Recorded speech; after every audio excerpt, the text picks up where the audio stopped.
Alright, looks like we got the frame back from the powder coater. We did it what they call I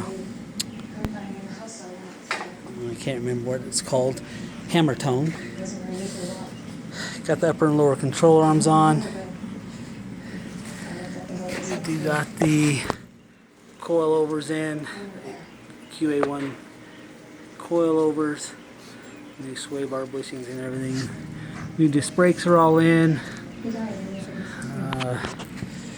Sway bars in.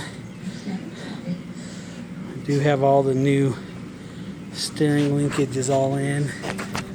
It's all new. Still got to tighten down a few things. Other than that, new gearbox is in. Got to put the rag joint on it. Get it tightened down. Everything went together pretty easy.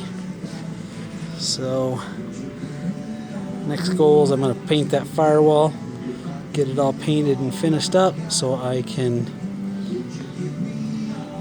start putting the power booster, the new steering column in, wiper motor all back in, the heater cover back in. Other than that, it's looking pretty good. Pretty happy with it. And there we go.